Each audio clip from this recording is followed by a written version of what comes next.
जय हिंद दोस्तों। मैं फौजी परिवार से आप सबका स्वागत करता हूं और नए साल में सबको बधाई देता हूं।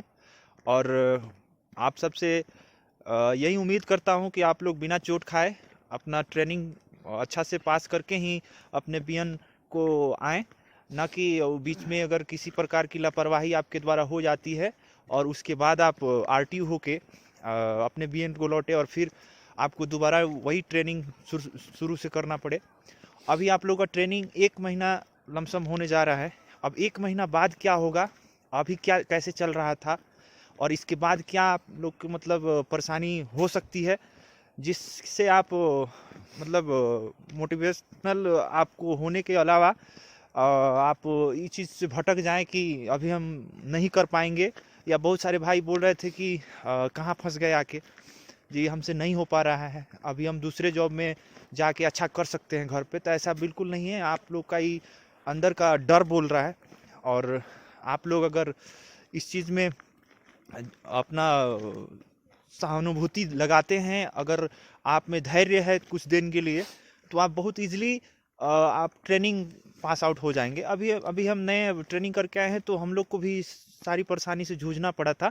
ऐसा लग रहा था कि हम कहाँ आके फंस गए, हमारे लिए जॉब नहीं था। लेकिन गलत गाइडलाइन के चक्कर में हम आके जॉब में फंस गए। ऐसा कुछ नहीं है। आदमी करने के पहले किसी चीज़ को डरता है कि हमसे ही नहीं हो पाएगा, हम ऐसा नहीं किए थे आज के पहले और हमसे क्या क्या करवाया जा रहा है, फ्रीडम खोजता है। तो इस चीज़ में नहीं मिल पाने की वजह से आदमी स्ट्रेस में आ करके गलती पे गलती किए जाता है। और ट्रेनिंग सेंटर में पनिशमेंट का तरीका कुछ अलग होता है, उसमें फिजिकली मेंटली हर तरह से आपको परेशान कर दिया जाता है। तो इस वजह में आप स्ट्रेस में आ जाते हैं। आज हमारे साथ एक नए सीनियर उस्ताद हैं, इनसे बात करेंगे। आपको जैसे कि आप कोई कुछ बताएंगे ट्रेनिंग का टिप्स कि आप ट्रेनिंग के दौरान क्या ऐसे काम को ना करें और क्या करें कि ट्रेनिंग इजीली आपको बिना स्ट्रेस लिए आप कर पाएँ और अपने वाहिनी आ पाएँ। हम अनवर उस्ताद से थोड़ा सा रिक्वेस्ट करेंगे कि अभी आप कोई कुछ बताएं ट्रेनिंग के विषय में कि क्या करें और क्या नहीं करें। हाँ सर। जैसा कि इन्होंने बताया कि ट्रेनिंग में बहुत सारी परेशानियां होती है। तो मेन ये है कि परेशानी सिर्फ 8 वीक आपको बर्दाश्त करना है। 8 वीक तक आपकी शायद डबल पीरियड पीटी भी होती होगी, बहुत सारे इवेंट्स होते होंगे, आप नए नए घर से गए, बहुत सारी सुविधाएं थी घर पर, इवन हो सकता है वहाँ पर भी हो, लेकिन फिजिकल एक्सरसाइज काफ़ी है 8 वीक तक। उसके बाद आप उस माहौल में ढल जाएंगे। एक तरह से आपकी सहन शक्ति को बढ़ाया जा रहा है, तो आप परेशान ना हो। और दूसरी बात, मोबाइल फ़ोन का सदुपयोग करें। दुरुपयोग करेंगे तो लेट नाइट जगेंगे, लेट नाइट जगेंगे तो आपको काफ़ी परेशानी होगी। मोबाइल फ़ोन का इस्तेमाल आप तभी करेंगे जब घर वालों से बात करना हो। दिन में एक बार काफ़ी हो जाता है ट्रेनिंग में बात करना, शायद हम लोगों को तो वो भी मौका नहीं मिलता था। हाँ, घर वालों को ये बता दीजिए कि घर से कभी कभार फ़ोन अगर उधर से आए तो बेटर है, आप इधर से मौका कम मिलता है। आने वाले दिन में देखा जाए तो अभी ट्रेनिंग की सुविधाएं उतना जितना हम लोग झेले हैं उतना शायद अभी परेशानी नहीं है। अभी बहुत अच्छे अच्छे उस्ताद ट्रेनिंग दे रहे हैं और काफ़ी सिखलाई में ऐसा लगता है जैसे कि बहुत कुछ सीखेंगे आप लोग। लेकिन चूंकि आपका पहला महीना चल रहा है तो 0 वीक में सबसे ज़्यादा परेशानी हुई होगी आप लोगों को। उसके बाद दिनचर्या धीरे धीरे ढलता है, आदमी उस माहौल में ढलता है। दोस्त जो होते हैं ना प्लाटून में या अपने कंपनी में, जो भी दोस्त हैं आपके जान पहचान में, या फिर अगर जान पहचान नहीं है तो आपको बनाना पड़ेगा, घुल मिल के रहना पड़ेगा, क्लास के हर एक इवेंट में शामिल होना पड़ेगा। तो इसके लिए आप हमेशा तैयार रहें। और आने वाले दिन में आपकी परेड में बहुत सारी इम्प्रूवमेंट होगी। परेड हो या फिर वेपन क्लासेज हो या फिजिकल एक्सरसाइज हो, वो आप इंजॉय करके करेंगे। एक तरह से वो आपका इंजॉय, जब तक आप इंजॉय करेंगे ऐसा आपको खुद फील होगा कि आज हमने कुछ नहीं किया तो शायद आपको खाना भी हजम नहीं होगा, है कि नहीं। ऐसा होता है, तो ऐसा ऐसा होता है। माहौल बन जाएगा एक दिन, तो आप घबराएं नहीं और अच्छे से ट्रेनिंग करें। और हो सके तो मोबाइल से बचें। मोबाइल दिन में 1-2 बार सिर्फ घर बात करने के लिए, अपने परिजनों से बात करने के लिए, अपने परिवार से बात करने के लिए इस्तेमाल करें। अदरवाइज़ मोबाइल का इस्तेमाल ना के बराबर करें। और रही बात एग्ज़ाम क्वालिफाइंग वगैरह का, तो वो अभी काफ़ी दूर है, बाद में वीडियो शेयर किया जाएगा इसका। फ़िलहाल आप अपना सहन शक्ति बनाए रखिए और धैर्य से काम लीजिए, धैर्य से ट्रेनिंग कीजिए। आपकी धैर्य की ही परीक्षा हो रही है अभी। 2 महीना तक आपको ऐसी ही परेशानी होगी, तो आपको बर्दाश्त करना है। जी दोस्तों, जैसे कि हमारे सीनियर उस्ताद बताए आपको कि आपको धैर्य रखना है।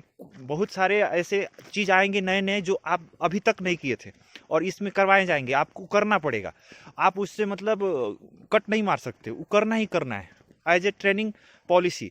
तो वहाँ पे आप जैसे कि उस्ताद ने बताया कि अभी धैर्य रखिए, अभी कुछ नहीं, अभी वेपन क्लास आपका शुरू नहीं हुआ है, इंडोर क्लास शुरू नहीं हुआ है, अभी ओनली आउटडोर से कुछ कुछ टच कराया जा रहा होगा। इसके बाद से दिन में जो आपका 1 मिनट भी अगर आप सोचे कि हम थोड़ा सा रेस्ट कर ले अपने मन मुताबिक, तो ऐसा नहीं मिलेगा आपको। क्योंकि दिन में वेपन निकालने जाना है, सुबह जल्दी क्लास जाना पड़ेगा, कोत में जाना है, वेपन लाना है, फिर वेपन जमा करा के फिर आके तब खाना खाना है, और खाना खाते तुरंत फिर सेकेंड फॉलन में अटेंड करके फिर इंडोर क्लास के लिए चला जाना है। फिर उसके बाद पीटी गेम सब होता है, तो गेम के नाम पे आपको पीटी ही करवाया जाएगा अधिकांश। तो इस चीज़ में अगर एक और सर से हम बात करना चाहेंगे कि जैसे कि वहाँ पे अपना एक्स्ट्रा टैलेंट बताएं या ना बताएं, जैसे जीएल का काम ले लें या पीएल का काम ले लें या कोई बाबू बने, इससे ट्रेनिंग क्या मतलब आसानी से कट जाती है या कुछ और मतलब समय कुछ मिल पाता है या परेशानी और होती है, थोड़ा सर से हम चर्चा करेंगे। फिर अपना भी एक्सपीरियंस आपको हम देंगे जो अभी हम देख के आए। सर बेशक आप हिस्सा ले सकते हैं। एक्स्ट्रा करिकुलम जो है, एक्स्ट्रा इवेंट जितने हैं आप हिस्सा ले सकते हैं। सवाल है कि आपका ट्रेनिंग हैम्पर ना हो। आप ये मत सोचिए कि आप कोई बाबू बन गए या फिर ग्रुप लीडर बन गए या प्लाटून कमांडर बन गए या कुछ बन गए। आपको प्लाटून कमांडर बन गए तो आपकी जिम्मेदारी बढ़ेगी, और आपको या फिर सेक्शन कमांडर बन गए, प्लाटून कमांडर, कंपनी कमांडर बन गए, अपनी कंपनी का जीएल होता है कि नहीं, जीएल होता है, जनरल लीडर होता है, प्लाटून लीडर होता है। ये अगर बन गए तो आपकी जिम्मेदारी बढ़ेगी, आपको एक एक आदमी का हिसाब रखना पड़ेगा। तो ये एक अनुभव, ट्रेनिंग के साथ साथ एक आपको एक एक्स्ट्रा अनुभव मिलेगा। दूसरी बात कि अगर आपको कहीं बाबू बनने का मौका मिलता है तो आप उतना ही करें ताकि आपका ट्रेनिंग हैम्पर ना हो। ट्रेनिंग मतलब कि आपके दिन भर में जितने भी पीरियड हैं आप कोशिश करें कि एक आध पीरियड अगर वो आपके SYC अगर बैठा देते हैं तो एक आध पीरियड में अपना काम निपटाएं और बाकी पीरियड अटेंड करें। तो साथ में होता क्या है कि आप हर तरह के काम सीख पाते हैं। रही बात अपना, आपके अंदर अगर कोई एक्स्ट्रा नॉलेज है, एक्स्ट्रा स्किल्स है, तो आप उसको भी डेवलप कर सकते हैं वहाँ पर। और डेवलपमेंट का क्या है कि आप विलिंगली हाथ उठाइए, उसमें डरने की ज़रूरत नहीं है। लेकिन सवाल यह है कि आपका हर एक इवेंट ट्रेनिंग का शामिल होना पड़ेगा, और वो होने से आप सीख पाएंगे, अच्छे तरह से सीख पाएंगे। इसमें डरने की कोई ज़रूरत नहीं है। आप विलिंगली हाथ उठाइए। आप इलेक्ट्रिशियन हो, प्लम्बिंग काम जानते हो, बाबू हैं, कंप्यूटर चलाते हैं या कुछ चलाते हैं, एक लिमिट पीरियड के लिए आप उसको हाथ उठा सकते हैं, ताकि आप अपने SYC से शर्त रख दीजिए कि आप हमको ट्रेनिंग में शामिल करेंगे, भाग लेंगे। जी जी, ट्रेनिंग में शामिल करेंगे, ट्रेनिंग क्लासेस से हमको अब्सेंट ना कर पाएंगे। तो आपके लिए बेटर है कि आप हर तरह के इवेंट में आप शामिल हुए। तो ये आपका एक्स्ट्रा स्किल्स है, आप डेवलप कीजिए, बेशक डेवलप कीजिए। और ये ज़रूरी भी है। और आने वाले दिनों में जब आप ट्रेनिंग करके आप अपने अपने यूनिट में डिप्लॉयमेंट हो जाएंगे तो वहाँ पर भी हर जगह पर हर ट्रेड के लोग मौजूद नहीं भी मिलेंगे, पोस्टेड तो होते हैं, शायद नहीं भी मिलेंगे, तो आपको ही इमरजेंसी में करना पड़ेगा। तो ये अनुभव आपको रहेगा, तभी आप कर पाएंगे। जी जी, बहुत बढ़िया सर। जैसे कि पता है, हमारा भी मतलब यही है कि आप जैसे कि आपके पास सही में एक्स्ट्रा टैलेंट है जिस भी मतलब ट्रेड का, जैसे इलेक्ट्रिशियन हो गया, प्लम्बिंग हो गया, कंप्यूटर से रिलेटेड हो गया, अगर सही में आप जानते हैं तो उस चीज़ को लीजिए।